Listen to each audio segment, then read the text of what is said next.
Eric Meeks. Thank you for watching the Rare, Bizarre, and Scandalous Palm Springs Real Estate Secrets.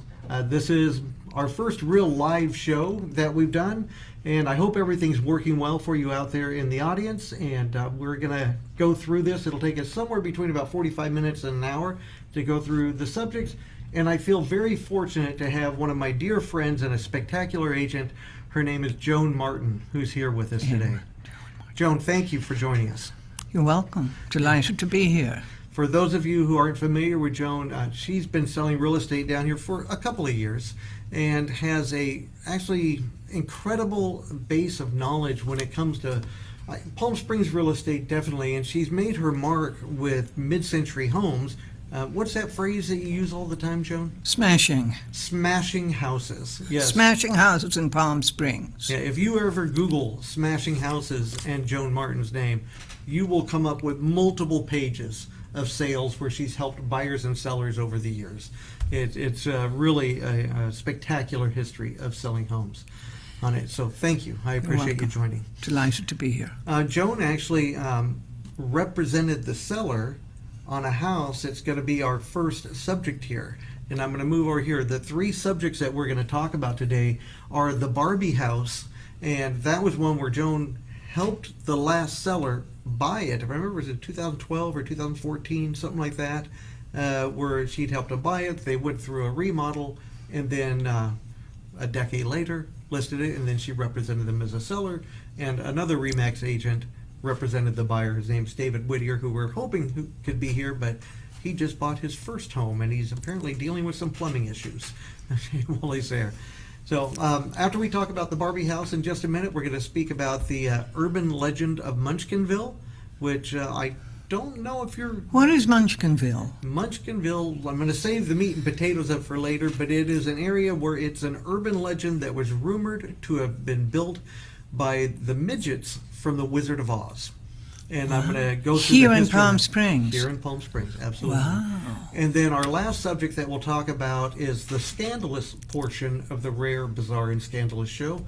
And that's going to be about the Cliff Lambert murder house that happened in Las Palmas, again, about a decade ago.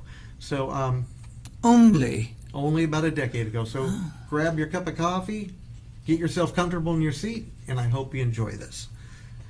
Now, let's start with the Rare. Now, Joan, did it look like that on the inside when you sold these to these people a number of years ago? it did not. It had been owned by a family for 30 years, maybe 40 years after the Mattel family owned it. And the Mattel family were the people who created Barbie and later on Ken. So it was not known as the Barbie house till my clients bought it, and we used that because that's Palm Springsy.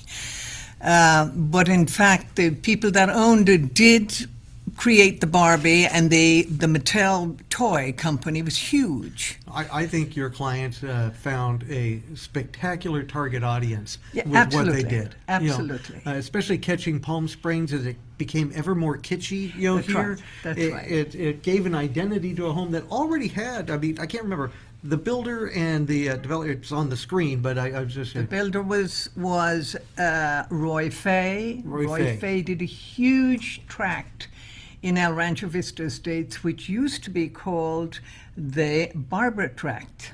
Barbara Tract? The Barbara Tract, because Barbara was the daughter, I think, or the wife of one of the Fays. So Okay. it was called the Barbara Tract. It's only been in the last 10 to 15 years it's changed to El Rancho Vista Estates. Well, and I know the Fay name because they've got a real estate office over at Mesquite and 111, and have been selling and assisting in real estate out here for decades. They are famous for they negotiate most of the lease properties for the Indians in Palm Springs, the Fays do. But Gotcha. Roy Fay was a great builder. He has a great reputation among builders of having used wonderful materials, and he didn't use skimpy 1x1s. He used apparently 4x2s, whatever they are, 2x4s, or Okay. whatever they are called. Back when a 2x4 was a 2x4. Right. Yes. And Wexler was the designer. There are 74 or 76 Wexlers only in that tract. There are other houses built by Fay, but they weren't all designed by Wexler. Gotcha. Okay. And they're mainly 3-bed, 2-bath. This particular one is 4-bed, 3-bath. There are 8 or 10 4-bed, 3-bath Wexlers So in that. And that this sounds like is a one premium of them. floor plan then, Yes. if you could get the 4-bedroom. Yes, absolutely. No fireplace in these. 4-bed, 3-bath, pool. It didn't have a spa when my clients bought it, and it didn't have, a lot of the little bells and whistles. It certainly didn't have all of the Barbie cushions and kitsch that it ended up with when they were selling it. I'm going to go to VRBO right now because that's where I found the best pictures of it. Actually, I don't need that screen there. Let's come back over here. No, there we go. Okay, so this here is one of the pictures. Get it back to picture number 1. Right there is where it starts off with a nice glimpse of the backyard. And then I thought it would be fun while we were doing this. I've got 2 websites open. Are you seeing that, Stuart? No. What is going on? Then I need to... Now are you seeing it? Yeah. Good. Okay. For those of you who don't know, Stuart is our tech assistant who's off to the side running all the cameras right now. One day we might get a chance to meet him on camera. But I thought it would be fun to compare the house to a history of Mattel Barbie houses. And I'll tell you, I think they nailed it. They obviously had somebody who worked with them on color schemes and such to do it. That is the interior shot of the very first Mattel Barbie house that was done in, see if I can find the year on there, 1962. Well, they are both designers with Neiman Marcus, the guys that just sold it. My clients are, and they're now in Texas. Well, they obviously chose their color yeah. palettes Yes. in looking at these sorts of images to I've do sold it. them a number of houses, and each one has been spectacular. And that is a great backyard, as you can see in the image on the left. There, they've got the jacuzzi built into the pool there with it, and from some angles, there are some fantastic mountain views, okay, in that home. And I'll tell you a little funny story. When I was selling this house to them years ago, 8 years ago Yes. or so, it certainly wasn't anywhere like the condition it is now. I didn't have that look. It was a family house where people had been for years and years. And there are quite a number of power lines at the back. And power lines are verboten with buyers of mid-century houses. They look up and go, you can see the power lines. Well, one of them did that, and he said to me, there's a lot of power lines. And I said, well, yes. Before the Mattels had this house, Edison owned it. And his idea was that he would run electricity to all of America from the backyard here. And he said to me, are you kidding? I said, of course I'm kidding. Don't ever tell that to anybody. I just made it. Yes, it was a novel idea back Yes, in the time. right. Yes, But why they not did- have electricity to all the homes? Right, they did come up with, they did do some amazing research to find their Barbie things. Those cushions, etc., Well, etc. because if you look at the bedspread, it's a little hard to see through the A-frame of the house there, but over here on this side with it, and then compare that to the fabric on the sofa. It's not an exact match, Right. but it's definitely from the same It's genre. period. It's yes. period. Now, to show you on the left-hand side of the screen, Yes. you can see that that's the extra bed and bath on Oh. that end. Back here. Yes. That's the difference in the floor plan on the other houses, and that one is that piece is not in. And I can If we see how look it at that. punches out there. Right. It goes on to has its and own it's slider. private. You go through there. That's a whole private little wing. Okay. Mhm. Interesting to know. It's, again, looking at the pinks, okay, and the reds, and then comparing it with the dollhouse on the right, and even Yes. the yellow is being splashed in on the sofa cushions. And out back, there's I guess that's a outdoor sofa or something. It's plastic. That Plastic. outdoor sofa. It's fun. Yeah, it's just really a great job. Let's move on over here to something else. Okay, so now if we compare it, we're moving up into the 80s here, the 86 Barbie house. I noticed on this one here, and I don't know if it's fair to say, but I'm going to say it anywhere. Do you think Barbie's the real estate agent in that? And shouldn't there be two Ken dolls? Two Ken dolls? Am I going the No. wrong direction there? You are. Oh. You are. We did not call it the Barbie and Ken house. It was called, I sold it them by telling them that it was the Barbie house. That's what their attraction to it was. But so, no. But that beautiful, that detailing right on that interior That is a great wall picture, where with the you- diamond brick. It's absolutely pristine. That one has not been damaged in any way, and it goes to the outside. That goes along to the outside, and to the left of your arrow there on the exterior, there's a little dining porch off that dining room there. That wall that's on the interior there, was this an enclosed area, or was No. that wall built into the interior originally, That was how you it was think? done. That was how it was done. You didn't look smack into the kitchen. You looked, that broke it up, which you could see in, and it kept the light. You didn't have walls up so that you had just hallways. To compare that house with the Alexander, there's the outdoor dining. With the Alexander, there was also a half wall or a three-quarter wall, so you didn't cut out the light. It was a mid-century feature. This is one here that this picture on the wall.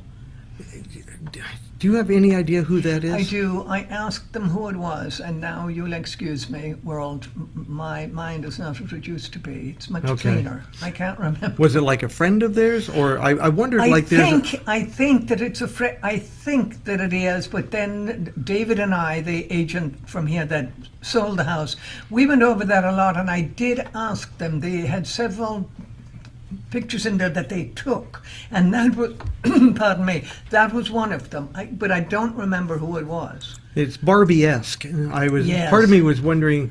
There was a lady who had plastic surgery to make her look like Barbie, but it didn't look enough like her to me. But Well, I the don't always remember photographs- these things correctly. Sorry, the photographs they took them because of the photographer, not because the subject. Oh, So they took okay. 3 or 4 things from there. They took a Joan Crawford and a something else from there, but it wasn't because it was Crawford, it was because it was the photographer's work.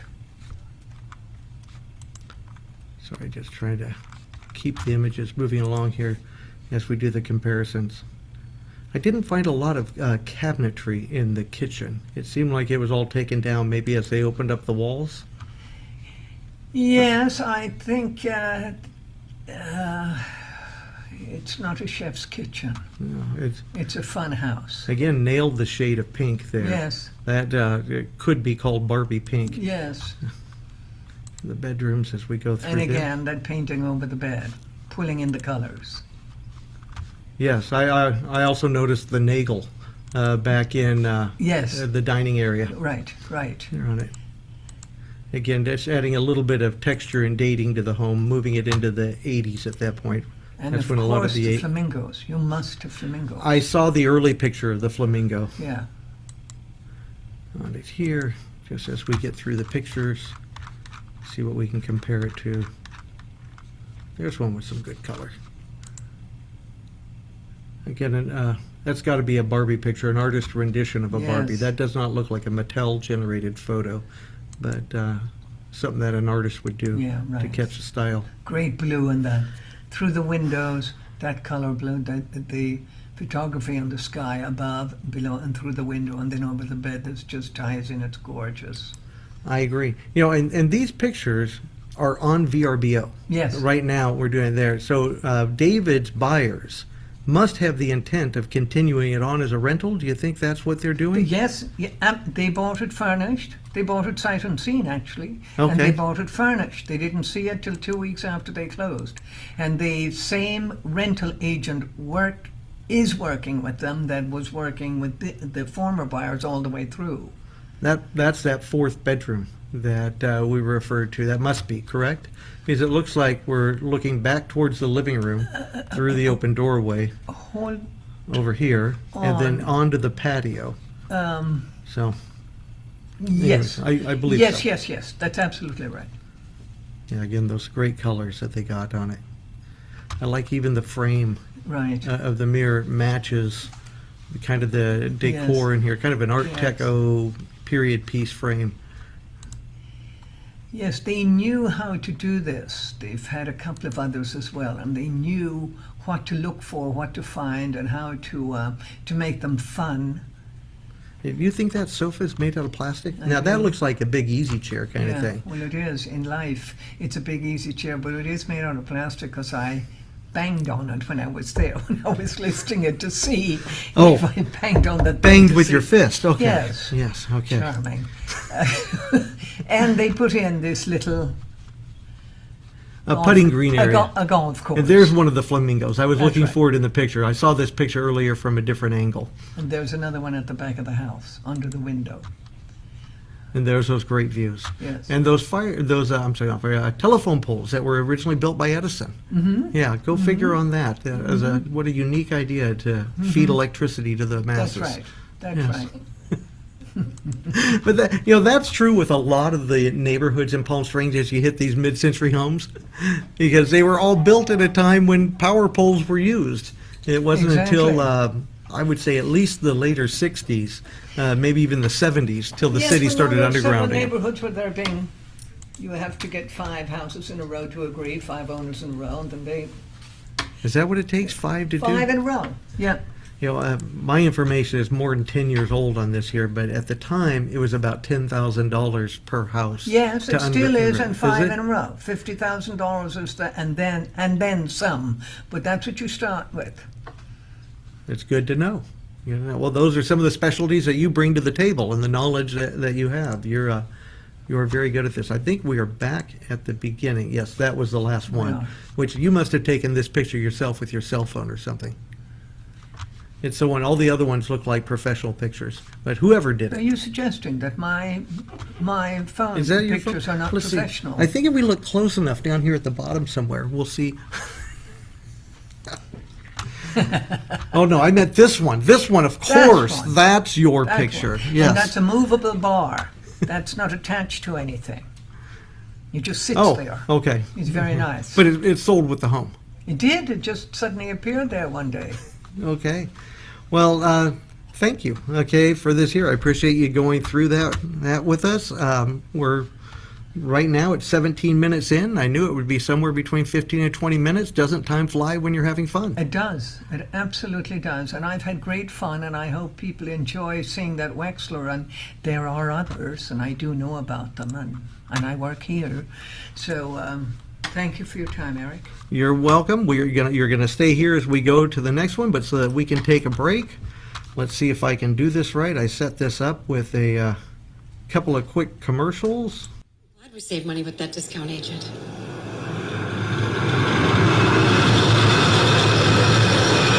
I don't know why nobody else wanted this place.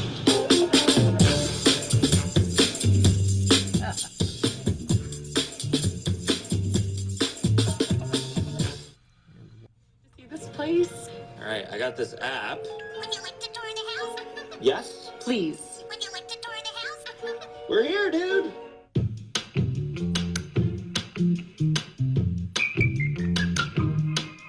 Hey, I know that lady.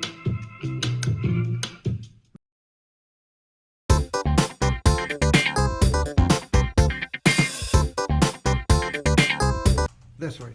And we're back.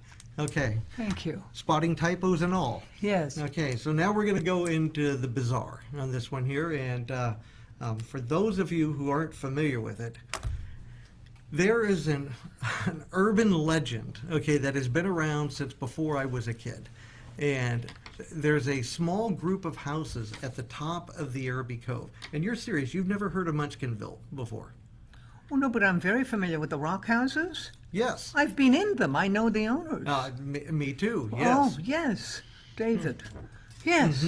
Yes. Yeah, well, when I was a kid, and this was already something old to be done because it was passed on to me by other kids who had gone through high school, is that those houses were claimed to have been built by midgets from The Wizard of Oz who wanted to be a part of Palm Springs' celebrity heyday, but didn't want to be a spectacle.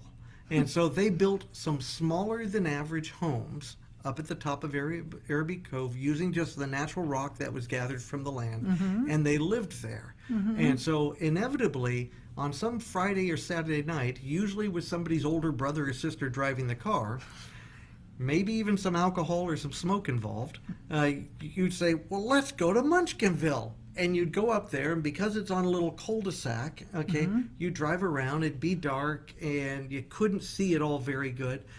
And you'd go, and then you'd see somebody in a window, and you'd be like, oh my goodness, there they are. And you'd peel out, and you'd drive away.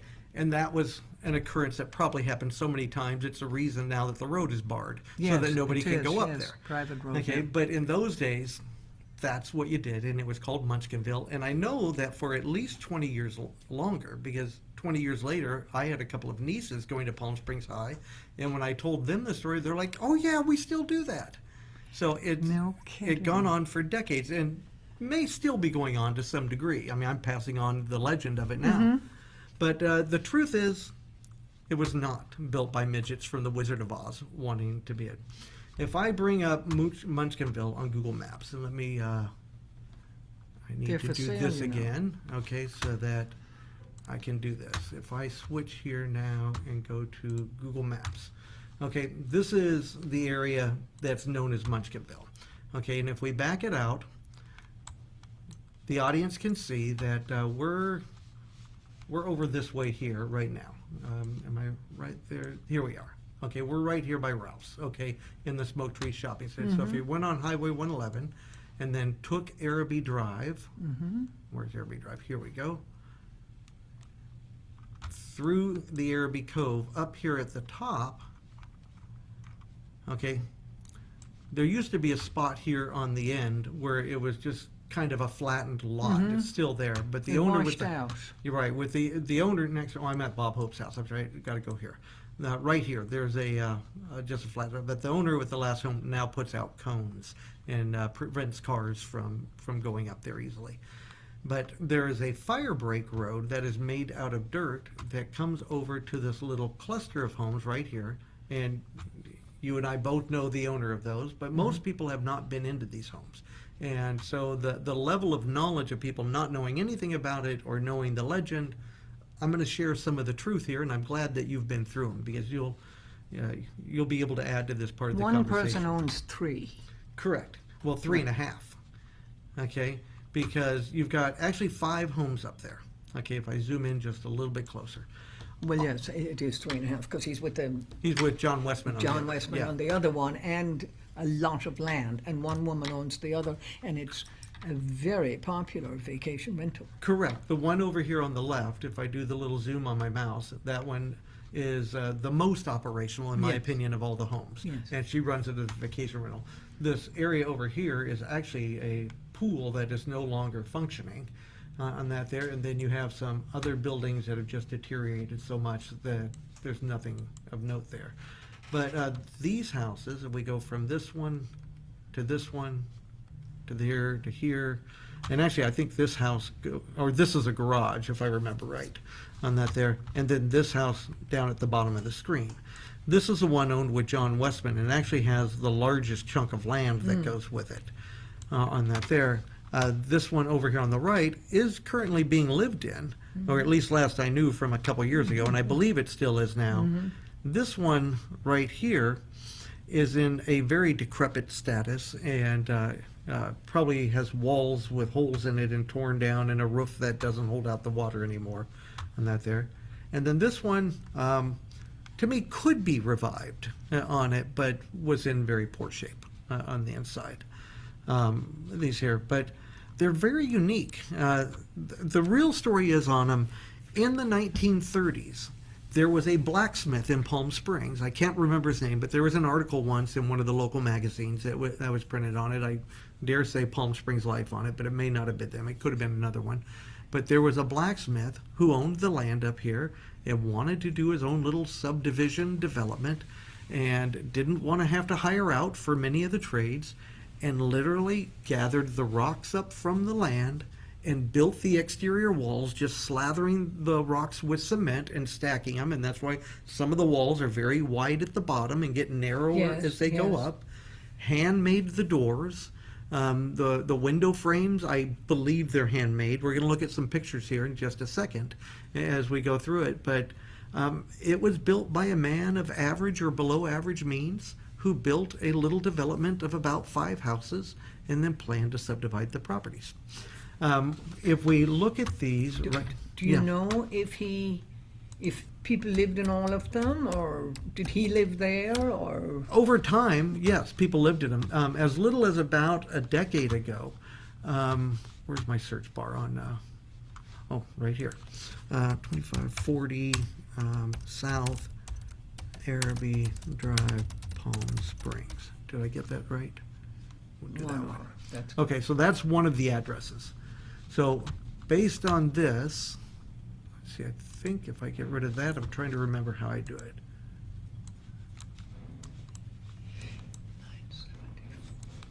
That's what I want to do. So based on that, just for an easy, quick CMA, I want to click there. Zillow gives it prices in the $1 million+ range. Okay, now to me that's primarily land value in that area. The one that's further south here, okay, on it is so hillside, it's incredibly Yes, difficult to that's build right, on. that's right. You might be able to squeeze in a little bigger property. That's the one David has with Westman. Right, that's the one where it's a half on it. Right. And then this one here, where it's registered at 1.12 on it, is actually 2 homes. The one that is in such decrepit state that I don't know. I'm sure it could be revived by the right builder. And the other one, which David lives in, on it, which is better, but needs work. And then this one over here for the 1.05 is more used for storage. That there, and not his best storage. Okay, when it comes to it. The views off the backs of these homes, because of the elevated land on them, is really spectacular. Amazing. If you look at, can we keep? Oh no, I can't keep in the property lines. This one goes quite a bit back, but that's almost all hillside, and I mean a steep hillside for it there too. Whereas these ones over here, you have the wash that drops in behind them, so it becomes much lower, but there is enough fairly level land there that something could be done with them. Let's go back to, not here, there. Okay, David let me go in there in 2016. Okay, and at the time, I gathered up some information. I tried to do really good at saving information over the years because I never know where I'm going to be able to use it. So as you can see here at the time, I got a plot map from the county, which matches the lines that Zillow put on them there. But if we go through the pictures, see if I can get this, pictures for 2540. This is the one that he owns half with Westman on that there. Right. But you can see they're just natural rock with very, crude windows. At the time, they were probably cutting edge. And as you'll see in some of the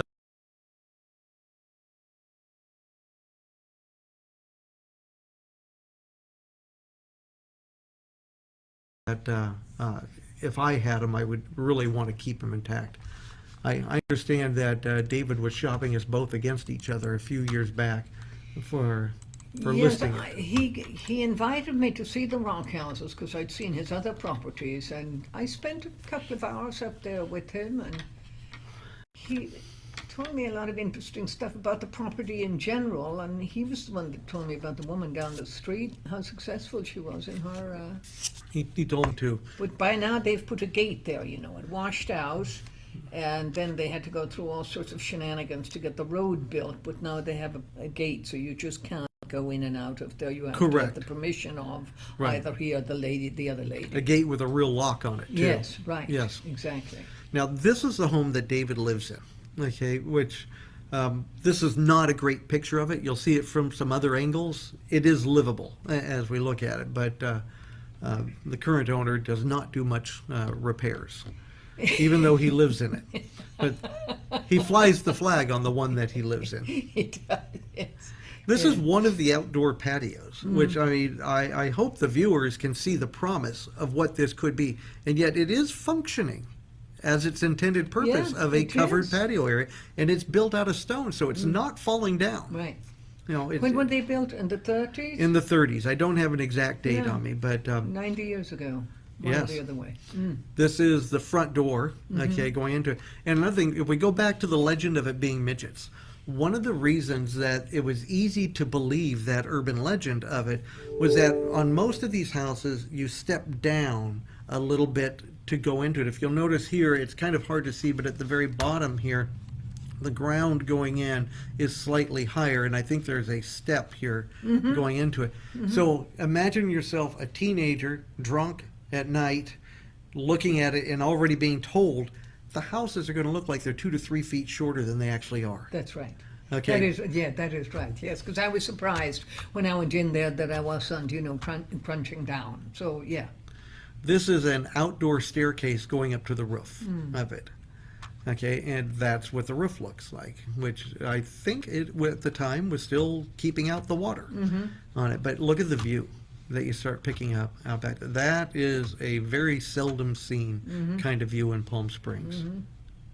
And this was a one bedroom on this one here. This was a fairly good size. It was probably somewhere around 1,000 square feet because there was a living room and there was an extra room that you had to walk through in order to get to the bedroom where, I mean, just, I don't know, it was a little Well, I wasn't funky invited design. to the bedroom area. I just saw the, there was sort of an outdoor, there's your door. I was going to say, you're going to be invited into the bedroom here in just a second. Yes, That's the front door with the screen open. And it's that is gorgeous. I mean, And the steps down into the house. yes, and it's got to be original on that. Yeah. Looking into the living room there, I mean, with the wall air conditioner unit on it, and those lovely drapes. They are nice, yes. But I see again the promise of what it could be. Oh, could be I- gorgeous. At some point in the present owner's life, he will probably sell this, and somebody is going to get a huge chunk of money. I mean, the land itself, to me, is highly valuable, but these houses, I mean, would qualify for historical significance in my mind. Yes. That is one of the outdoor patio areas there, and I always wish that tree was gone, but because the view would be even better, okay, without it. But I'm sure the shade is appreciated. The fireplaces in these were very cool. Now, I was in there. You I were? was yes, I was in there. I recall seeing, that's his house, right? Yes, this is That's the one his he's living in. house. Yes, I was all through that. I was there. We chatted for a couple of hours about all manner of things. He was going to go to Europe then, but life changed for him, and he's remained there. I talked to him probably 6 months ago. I think David is just one of those old Palm Springs souls that would rather live here than anywhere else. That's right. You know, and so he does. You know, and he Yeah. can. I mean, these houses, I'm sure, were Yes. long ago paid Yes, for. he has family in In Germany. Germany, So, yes. but he keeps saying he's going to go there. He's going to go there. Yeah, I think Right. a visit will probably be it. Right. One of the things that David made me laugh about was that, of course, I mean, the conversation at the beginning was about Munchkinville. He called me out of the blue because I had written a Facebook post and that got shared onto some magazine article somewhere. And it was one of my most visited posts that I ever did. There was like 50 or 100 people that responded to it. I mean, dozens, maybe even hundreds of shares that happened. It was, at the time, it really set a benchmark for me. For Right. it. And so David somehow saw this and called me up and said, well, would you like to come see Munchkinville? And of course, I Oh, said my goodness. I'd love to. It was the first time I'd met him. And when I asked him, you know, what did he think of the rumor, he said, well, I kept it going. And any time somebody brought it up to him about these houses, he'd just go, oh, yeah, That and is- shake his head like it was the truth on that there. So he Right. helped further the urban Yes, legend. Yes. The bathroom there, maybe luxurious in its time. And I'll tell you, if you think about when these homes were built in the 1930s, to find a bathroom of that caliber when there were no other homes around, that would be a godsend. Well, it was astonishing to me when I went in there that it actually things were so advanced, because when you look from the outside, you just think, well, it's just a hole in the ground with a little wall around. And we got in there, it was a full home. It is functioning. Yes, it is. absolutely. Yes, I know. To look at it from the outside, it'd be like an old rundown Boy Scout camp. But when you walk through it, I mean, like I say, the significance of them is just unbelievable. I mean, that bathtub probably needs a little bit of work. Maybe. But- Might need a little grout here and there. Another another one of the doors. Okay, that Right. again I think these things have to be the original doors. From They have 90 to. years ago. And that light fixture is really, The light fixture. yes. Oh, on the right up there. That's Yeah. really, Well, that might have been modernized to like the Chic. 1950s. yes, it might be. Yes. Yes, that's the way they did lights in Ireland when I was a kid. We got electricity. The bulbs were this size and hanging up from a piece of wire out of the ceiling. So, Well, because I'll tell you, I would doubt that there was running electricity to these homes when they were built. that's right. Yeah. That's right. That looks like an added thing. Something added on 20 Right. years after it was constructed. Exactly. Yeah. There's Another another shot one. here. Yep, I'm trying to Two think. more. This is the room you have to pass through to get to the master bedroom. And as you can see, that is a closet over on that side that at some point was built into it. And what's difficult to see is how they used the cement against the rocks to square off the closet. Right. And if you were close, you could tell, you could see the ingrain of the wood pressed into the cement as it was allowed to dry, so you would end up with a square shape. Right. And the beams are beautiful. They are. Oh, and they're huge. I mean, they're not Yes. just like 4 by 12s. They're like That's right. 8 by 24s. That's They're right. they're gigantic beams. Yeah. I think we are in the master bedroom now. There is a secondary fireplace, and I'm pretty sure of that. When I say it has been about 7 or 8 years since I've been in this home. But there is a small fireplace in the master bedroom, and then a sort of inset here that I think was a fireplace. A fireplace before, over on this side. Smart to have those in, necessary for heating, because there certainly wasn't a lot of insulation there, no electricity, no other heating.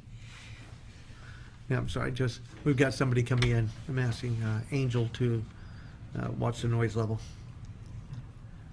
I wanted to take a close-up of the pictures. I mean, those are, again, original pictures with the latches done on them.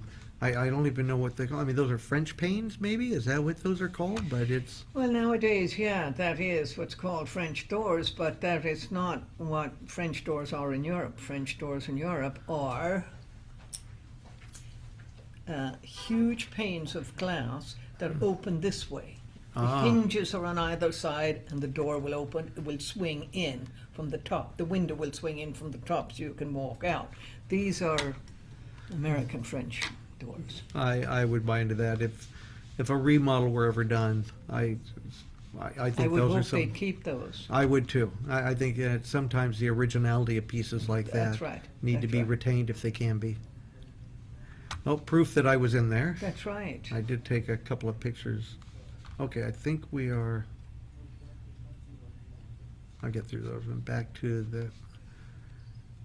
That, I believe, is... That is where your timeout, That is my timeout chair. your timeout chair, or in the closet chair.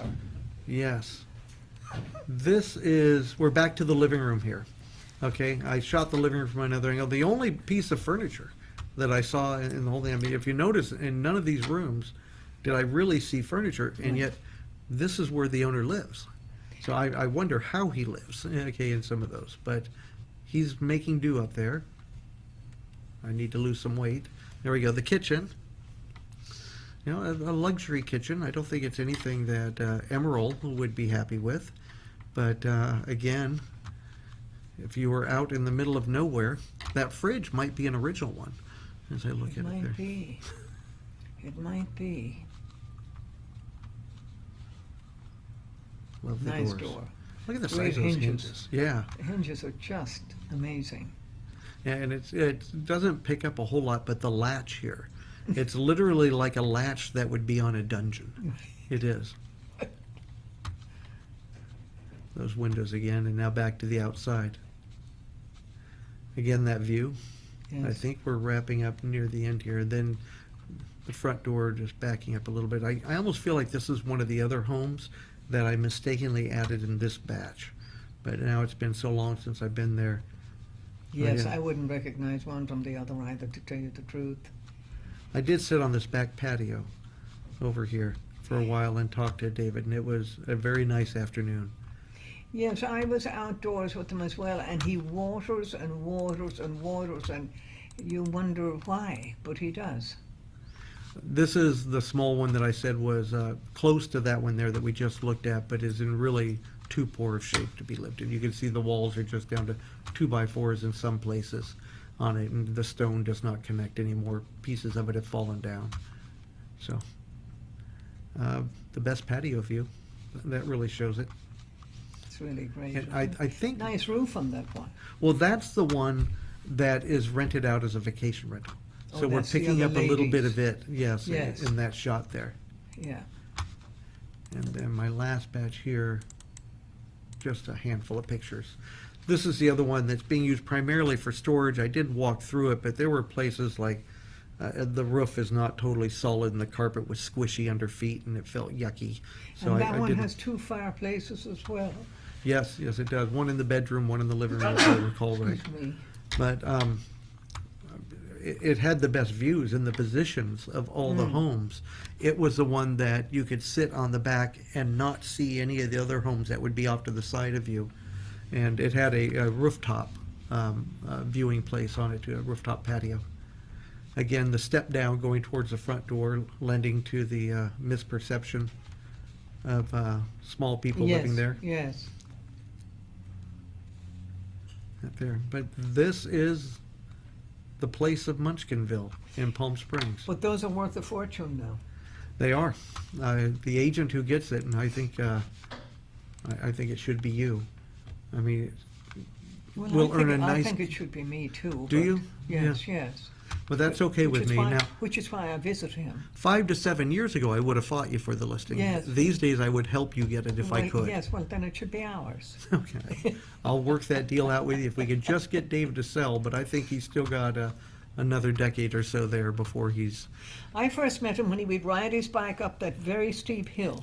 I had a listing up there. And years later, somebody called me and said to me, is this the smashing agent? And I said, well, it is.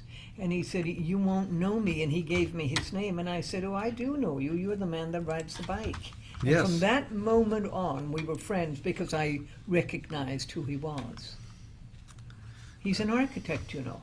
Yes, I know. He showed Yeah. me pictures because he used to live down in Araby Commons.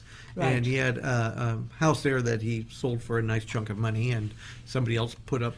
Everything 2 that houses, I David think, on his has, lot. bless his heart, he sells for a nice chunk of money. Yes, Everything. he's very good at that. He is. But he and I have gone out to lunch several times, and we've gone by various buildings that I didn't know were architecturally significant, and he pointed them out. So he's very interesting in that way. No, I can see that. This is the neighborhood again from an aerial, but with the addresses laid over it.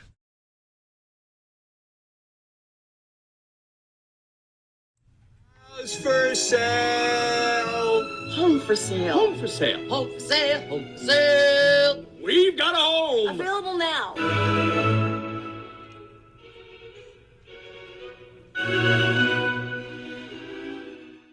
Perfect, right? Actually, we were thinking of Rome. I know an agent there. Look at this view. This place is unbelievable. It's beautiful. We've been looking at Jamaica. I know an agent there. Welcome to Jamaica. We love Oh, we love it. But we're thinking about Tokyo. I know a guy.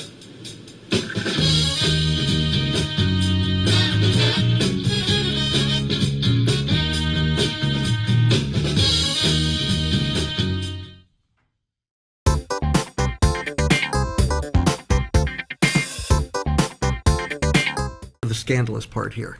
Okay, on this here, we're going to talk about, okay, before we talk about what happened here, the murder of Cliff Lambert in this home, the house itself has a history, and bringing it back to real estate with that there, and this is something that somebody would have to disclose, okay, but the house has been sold, okay, since this happened, and I'm sure it was disclosed because I met the people who bought the house out at Village Fest one night, and they made a point of telling me, you know, we bought that house. And we had a little discussion about it. So this house was originally built in 1954 by Dinah Shore and George Montgomery. I'm not sure of the architect, but I think it was Donald Wexler that they used for another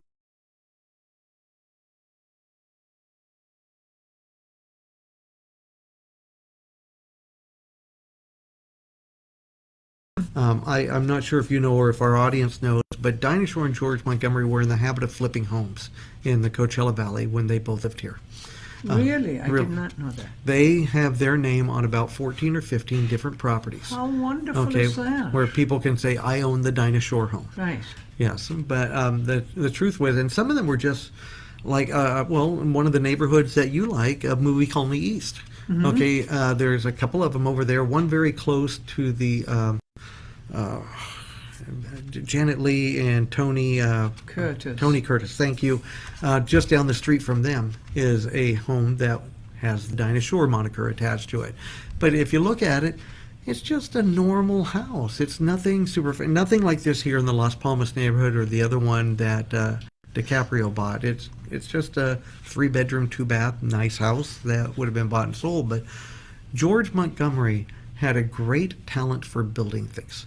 He was known as a cowboy actor, and then of course known for marrying Dinah. But he had in his garage a lathe and a press and tools and drills and everything that it took, so that he would build like hutches and sofas and dining room tables and very nice custom things. And he had an artistic flair to him too. If you've ever been through the Palm Springs Museum, in their cowboy art room, there are several paintings done by George Montgomery. Paintings I was aware of, but not furniture. Yeah. Not furniture, and certainly not building houses. Well, in his paintings, I mean, to me, they're every bit as good as a Remington, okay, when you look at them, you know, Right. for the quality of art that Right. he painted by hand. Well, his furniture were very much the same, and he could also build houses. He was just a very talented guy with his hands and an artistic eye. So anyways, there's, like I say, about 14 or 15 homes that have. Dinah Shore gets the credit, but George Montgomery did the work. Okay. Okay. As it should be. Yes, As it should be. as it should. Well, and this one is a 4-bedroom, 5-bath, built in 1954, a little over 3,300 square feet, on almost a 15,000 square foot corner lot in Las Palmas. Wow. It's really, I mean, a fantastic place. Let me see here. Oh, and by the way, in 2012, which was 4 years after the murder that we're about to discuss, it sold for just over $1 million. And if you remember, the economy had not come back all the way, at least the housing market had not come Right. back all the way to anywhere near what it is now. These days, current CMA would put it somewhere a little over $3 million. Yeah, And what's the for address listing. of this? Are you going to tell us? I that? am. That is on my next, well, actually, one more screen after this. We're going to talk about the murder of Cliff Lambert, which people could read more on in my book on true crime that I have. And this one here, Camino Norte. and I put in 2012. I should have put in 2008. 2012 is actually when it sold. So I'll correct that for future use. But the home is 317 Camino Norte West, okay, in the Las Palmas neighborhood of Palm Springs, where it occurred. Before I go into the story, I want to stay on the house just a hair more. Here, let's correct this while we're at it. If I could there, Control Save, minimize, 60 Years of Dreams, 317 Camino Norte. So these are the pictures if we go to Zillow. Nice. Okay. Gates. This is the way it was in 2012. I don't have current pictures, so these are our best ones that we can work with. But Cliff Lambert was a pretty wealthy guy, okay, living there. He was an older gay gentleman who unfortunately made friends with the wrong people. And we'll get through it. But there's a few nice pieces still here in the home at the time, but not very much, the way that the home was ransacked. This one here I had to look at a couple of times. I may not know a lot in the world, but I do know a little bit about books. That is a nice collection of books. Those are what are called Easton Press, which are a leather-bound book with gold trim on them. Every one of those books is worth somewhere between $50 and $300, even in 2012. And it's, Really? yeah, and these are some of the items that were overlooked by the thieves. Ah, well, yes. Okay, because they're still in the house and the home Right. is selling after the death. Okay, so as we get into this a little bit and you hear me talk about the artwork or the gold or the jewelry or whatever that the thieves took advantage of, realize they left probably $5,000 in books as too small of a game with everything that they did. Or not recognized that they were worth. Well, possibly. They may not Probably. have been as talented in it. Right. But it's a nice property. Again, It really is. whoever is this agent should have used more than their cell phone at the time to take the pictures, but Oh, that's nice. That's It another is. feature that. I mean, it's a mid-century home that Oh, could be that's nice. The pool beautiful. needs some water in it, but that is a beautiful backyard. Oh, yeah. Yeah, picking up some mountain views, and we're back to the beginning. That's Okay. beautiful. That is a gorgeous gate. Yeah, we don't need to look at Zillow on Canvas here. So let's go back to Rare Bazaar. Go back to putting it under this view. Okay. So, as the story goes, okay, it all began in 2008 on the internet when Cliff Lambert, who was a single guy about 70, who had recently lost his lover in life through some sort of tragic pool accident. I couldn't find any definite information on that. But he attracted the attention of a 25-year-old young man from the Bay Area. And he invites him down, okay, to Palm Springs. And the guy's name is Danny Garcia. And he was quickly able to learn that Cliff lived alone in Palm Springs, that he was wealthy, and I'm sure that Cliff was trying to entice the young man down. So he's talking about the nice things that he owns, his art, his jewelry, his cars, his money, okay, and sure enough, Danny takes him up on it and comes down. But unbeknownst to Cliff, Danny was not a nice young man, okay? He was part of a group of shysters who preyed on people and would extort huge sums of money from them through fraud and larceny, okay? And unfortunately for Cliff, Danny and his friends were about to not just steal his money, okay? It was going to get much, much worse. They called themselves the Boys, okay? They ran themselves like their own little, I mean, I want to use the phrase gang, but honestly, they're not like a street gang. Right. These were a sophisticated group of criminals who preyed on people. Two of the people in there, Danny Garcia and Kaushal Narula, okay, were the ringleaders of this group. Danny was to be the bait, okay, and Kaushal would be the one who would oversee the more intricate parts of it if it needed some sort of legal assistance to make happen, or if it was going to be exceptionally cruel. He was willing to go the extra mile, okay, to make sure the crime would be committed. Kaushal often assumed a false identity, claiming to be a lost prince of Nepal. And he would do that. He was kind of a Southeast Asian sort of look to him on that there. And he was, if you look at his name, Kaushal Narula, he's come from that part. And Nepal had recent enough in our history, you know, it went from being, not Nepal, I'm sorry, Ceylon. I wrote Nepal here, and that's correct. It's incorrect. It's Sri Lanka became Ceylon, okay, in the world. I think I've got that right, or is it the other way? But The other way. the other way. Okay, but Kaushal would claim to be part of the family that was kicked out when the country changed. Right. Okay, Right. and so he would claim to be a lost prince from I there. see. And this guy, David Rapogle, that's in there, and I'll go through some of their pictures here in just a minute on this here. He was an older gentleman who was an attorney who introduced Danny and Kaushal to each other when they ran an earlier scam where they preyed upon a gay gentleman in San Francisco, claiming that he raped them while they were underage boys. Because these young men at this point are in their mid-20s, and so they originally met each other somewhere 15, 16, 17 years old. So in the early 2000s, or right around the year 2000, this attorney runs a scam where this gentleman named Thomas White, okay, is accused of raping underage boys, and apparently it was a big story in the Bay Area for this here, and so much so that the gentleman Thomas White, who still says to this day, okay, that he never did it, fled to Mexico, and then down there somehow did something and got imprisoned. And as far as I know, he's still imprisoned in Mexico today, falsely accused here in the United States, unable to fix his problems in life. And that scam, led by David Rapogle, ended up with about 50 young men all making the same claim against Thomas White. Okay, and it was a huge story in its time. From that, these two young men, Danny Garcia and Kaushal Narula, become friends and start living a life of crime, where now they're looking for other people to take advantage of. And then one day they run into Cliff Lambert, okay, on the internet. And these other people that are in there are all part of their group. They call themselves the Boys. Oh, great. We've got somebody's car horn out there that comes up. But Miguel Bustamante was the muscle of the group. Craig McCarthy was more muscle, but also a bit of the weak link in the group. And Alex Shabazian lived in Utah, but he was their friend as a computer hacker. So he would help them to be able to. First, it often start with Danny Garcia becoming friends with somebody over the internet, and then if he could meet them or whatever information he got, he would turn it over to Alex Shabazian so they could, through the computer, prey on the person with the camera and the microphone and stuff and begin to learn a pattern of what this person is doing. Of course, if they could ever have that person visit a website that was improper, they could use that to blackmail them on that there. They were just a horrible group of people. Now, they were eventually caught. Okay, so I've got pictures of some of the criminals here. This was the mugshot, okay, for Danny Garcia.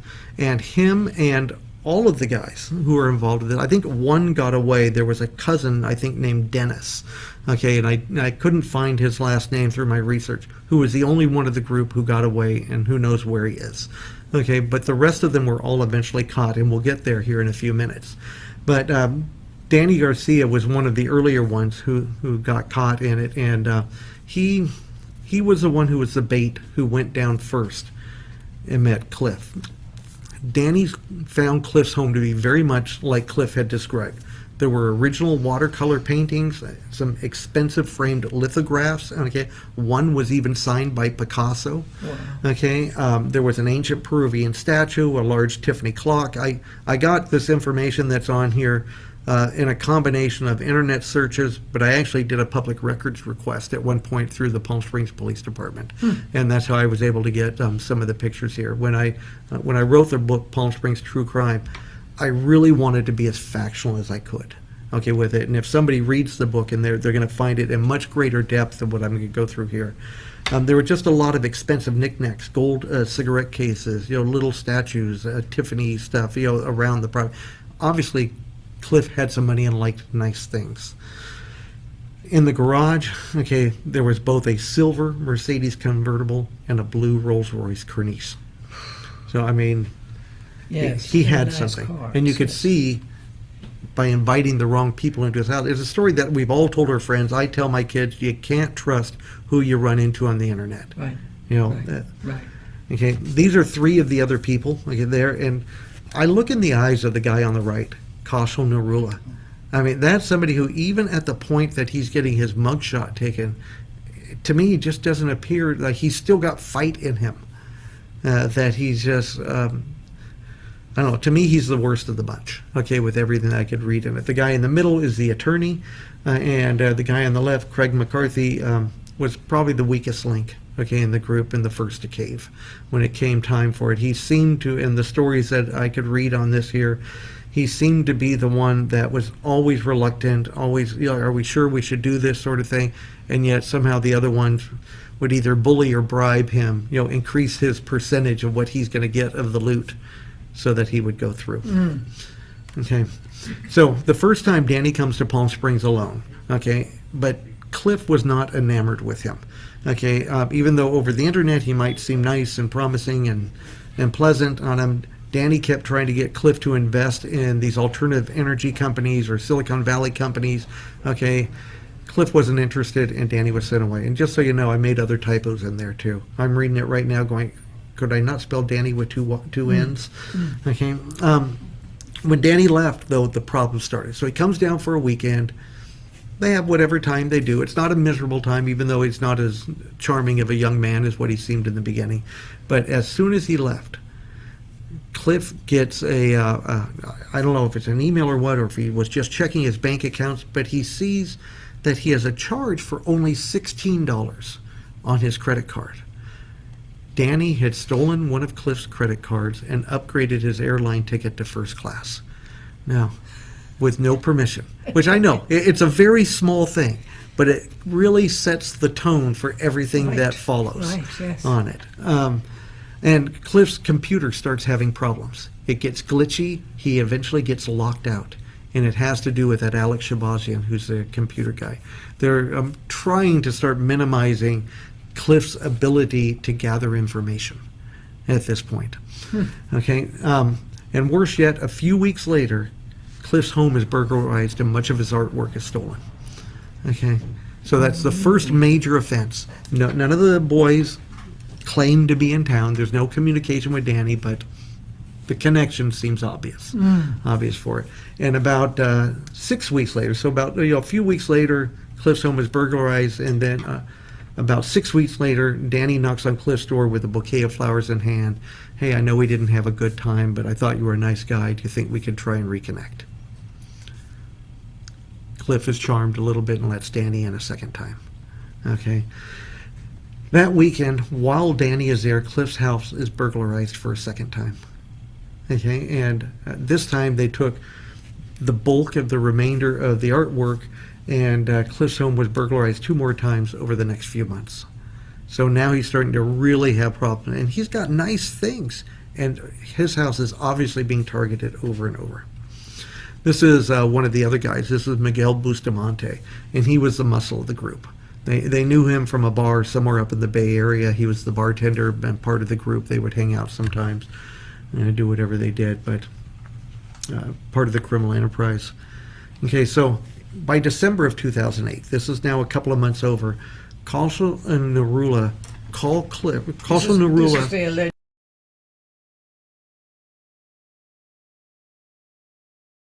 Hasn't met Cliff. Cliff hasn't met him yet. So he calls Cliff and pretends to be an attorney representing a will from a deceased friends of Cliff.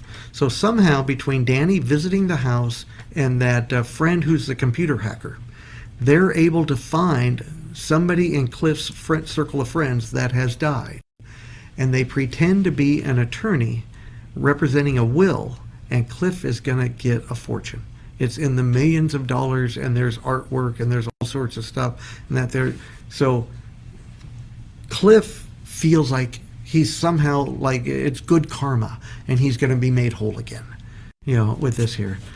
Okay, and all that needs to be done is that Cliff needs to meet with Kaushal, okay, and sign some papers too, and they're going to meet at a restaurant called Dinks down in North Palm Springs. You remember Dinks? Yes. That was there. Yeah, very trendy, very modern, place on it down there. And that night, while Kaushal is with Cliff, they're signing the initial papers, and they start apparently with water, but they build up to alcohol as they become more comfortable with each other. Miguel Bustamante and Craig McCarthy were supposed to yet again burglarize Cliff's home, but something happened, and they weren't able to do it. I think, if I remember right, either a maid or a gardener or some friend of Cliff's, because Cliff had friends, here in town, ended up stopping by the house at about the same time, and there was a near encounter where the 2 burglars were in the garage, hunched down on the other side of the car, and the friend came into the house doing whatever they were doing. It was an invited thing, and the friend was allowed to do it, but it scared the burglars enough that they didn't complete the act and they left. Okay. Kaushal was furious. He's the real ringleader of the group. He's the one who really ties the pieces together. And so a short time later, within just a couple days, he sets up another meeting with Cliff saying, oh, we missed some paperwork. We've got to sign this 1 or 2 other things. I need to get together with you, whatever. Only this time, Kaushal is going to go to the house, and we're going to sign it at your house. I'll just stop by, sort of thing.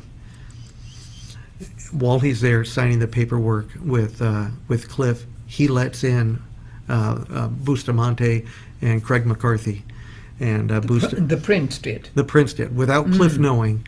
He went to like a bathroom door or a back door or something like that it opens up to a side yard. Kaushal let in the worst of the group of boys, and they came in and killed Cliff Lambert with a kitchen knife on it, stabbing him numerous times. Supposedly, it was an awful mess. I was surprised that one of the senior officers of Palm Springs PD, who gets involved later, and I don't have the full story here, he again stopped by and saw me at Village Fest, and I was like, Eric, you should have come to me on this story. I was the investigating officer on that. Wow. Yeah. Small town. I can't watch it. And it's a horrible story for what happened to Cliff Lambert here. But Now, may I ask a question? yes, How does one's home get burglarized 3 or 4 times in a couple of months? It happens once, terrible. It happens the second time. Surely you would dig a moat and put an alligator all around your house. How did they manage to do it 3 or 4? I know the last time he let them in. Yes, The time he was but killed. there was like 2 times in the middle Yes, there. yes. I know Palm Springs PD was notified that the house, they have their own level of watch list, okay, that the officers do, and they do neighborhood patrols, so it was being patrolled. But remember, these guys were seasoned criminals, okay, even though they were only in their mid-20s, the majority of them, this wasn't their first burglary. They had done multiple times where they had preyed on particularly older men, okay, and had stolen their money, stolen as much as they could, stolen their identity. They ran scam after scam, for what they do on people. So they would position one of their own group down the street in a car, like they were looking at a map or something like that, and watch the house and pick up on patterns and stuff like that. And there was a group of about 5 or 6 of them, okay, that were participating. So if you're only allowing 1 or 2 people to meet the intended victim, and you've got another 2 or 3, you can change out those 2 or 3 that are all part of the scam. Yes, I was talking about actually physically getting into the house. Wouldn't there be cameras or alarms or... Well, he was having computer problems and technology problems, and things would break down, and I guess. and it would be all part of what these guys were doing. I see. So, anyways, they would have gotten away with it. Okay, realize by now in our story, Cliff is dead. Okay, it's sad and awful. He was dead. And for several months, the boys stayed in the home, coming in and out. Okay?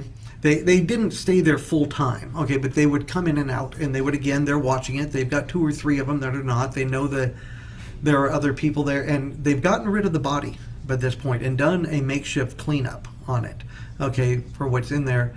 But Cliff Lambert has been listed as missing because his friends are noticing that, hey, what happened to Cliff? And the place is a lot of stuff missing and that there. So the police have increased their watches on the home on it with that old motto, the criminals sometimes return to the scene of the crime on that there.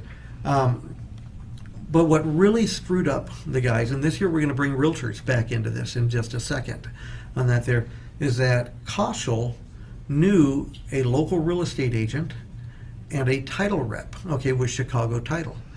And so stealing the stuff and murdering the guy was not enough. He saw the $1 million that the home was worth, okay, as something. And at the time, he had chosen the sales price of $700,000. And so he made up a story that he was somehow related to Cliff and inherited all this. Remember, they're already doing fraudulent documents. They created a false will and they've got this attorney, David Rapogli. So they invent fraudulent documents to transfer the power of attorney over the home to Coachella as if he's some long-lost friend, family member, okay, for Cliff Lambert. And as he's explaining this and showing the paperwork that he's got to the Chicago Title rep and the real estate agent, they know something's wrong. They do. And they take copies of the stuff and saying, Coachella, we'll do our homework, because Coachella wants a clear title. Right. Okay? He wants title insurance that he can sell the home, okay, to do it. And he thought this friends of him that he could BS them and get it done. They do a quick Google search and find out that Cliff Lambert is listed as missing, okay, on that there, and call the police. But they don't know where Coachella is living and where he's at. And Coachella's not living in the home full time. It's not like they can just go there and get him. So it takes the police a few months, and it takes them from January through August of 2009 to round up all the boys. And in the meantime, there's stories where, like, Danny Garcia gets not just pulled over but arrested for some sort of traffic violation, okay, and I can't remember, it's a minor fine. It's like he stays a week and then he's out again. So he's in and out of jail and in the police custody, and they let him out. Other ones, there's a couple of near misses. One gets in a fist fight that barely ends up not involving the police, even though there's lots of bystanders on it, on that there. And they end up, by August of 2009, all but one are arrested and in jail, and they get convicted of it. But because, and this is where Coachella is just very, very smart, okay, for the group. They get rid of their state-provided attorney early on, Okay, because they're saying they don't have any money. No, we didn't get the money from the house. I don't care what it looks like, it's not us. They're saying no, it's all wrong, and we don't have the money. We need the state provided attorney. But they won't let the attorney really represent them. They're going to represent themselves. And the judge allows it, okay? And Koschel then gets the judge to give them computers while they represent themselves so they can take notes and build their case. Okay? Well, at one point during the trial, they are made to excuse a room. There's going to be, what's it called, where the attorneys do an ex parte with the judge, and they're going to have a discussion, but they don't want the jury or the audience or anybody there on it. So everybody is left out of the room. But Koschel leaves his computer on the table in the room for the defendants with the recorder on, and they pick up the judge making disparaging remarks about the boys. And based on that, they begin, even after convicted, and they get life in prison. The body of Cliff Lambert is never found. It's believed to have been buried at a construction site at one of the Caltrans sites. At the time, there was money and the building of overpasses in multiple places around Southern California was going on. It's believed at one of those, Cliff Lambert's body was buried and probably cemented over the next day, by the work crew. But it was never found. And because of the disparaging remarks that the judge left, it's a case for appeal at this point. And I know that as of 2 years ago, it had made its way back into the courts, and then I didn't hear anything about it in a while, but I think it was Fernando, okay, if you know Fernando who works here, who sent me a text this morning saying there's something about the Cliff Lambert murder today on KESQ. No You kidding. might want to watch news at 6. Wow, how timely is that? I know. It's a pretty incredible story, I'll tell you, and And did Cliff Lambert have any relatives? nobody nearby. Family? No No. family. I don't recall. I'd probably have to read through my story again to see that. Nobody close enough as a family member that would step in and do it, I don't think. But he did have a number of friends. So, How sad. yeah. How incredibly sad. How'd you like to have to disclose all that, as a realtor on a home? Well, I wouldn't. I did sell a house there was a murder in a couple of Yes. weeks before. This was about 10 years ago, and I called, somebody had called me and said there was a house, but somebody had died in it. They didn't give me any details. So I went to the house, and there was a part of the carpet that had been, Replaced? very clean. No. And I called the person who had called me about the house. I said, "What do you know about this?" And they said, "Well, so-and-so was murdered in there a couple of weeks ago, and da-da-da-da, and the So I had called this client of mine, and I said, "I have a great deal. There is one little thing, though. Somebody was murdered here a couple of weeks ago," and he said, "Is the body still there?" I said, "Of course not." He said, "Fine, let's put in an offer," and he did buy it. Yes. I sometimes joke with clients when a home has that kind of a history and they're in the beginning hesitant. I'll say, some people will pay extra for this.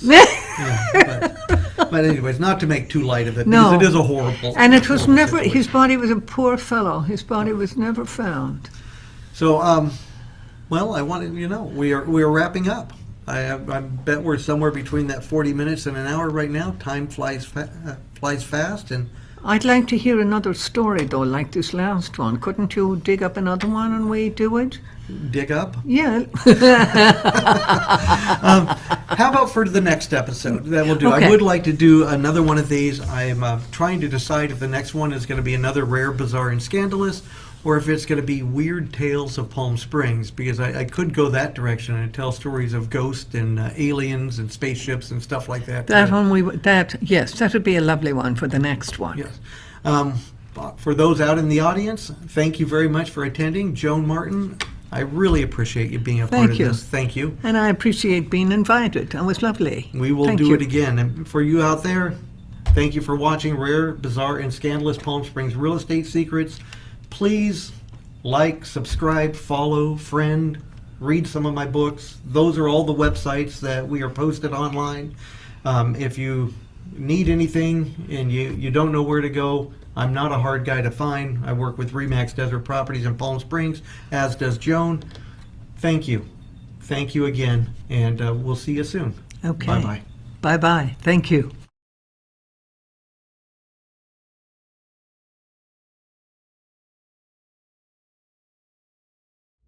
Thank you for watching the video. I hope you found it both fun and informative.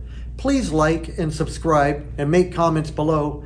And remember, if there's anything I can ever do for you, all you have to do is give me a call. I'm Eric Meeks. Thank you again. Have a good day.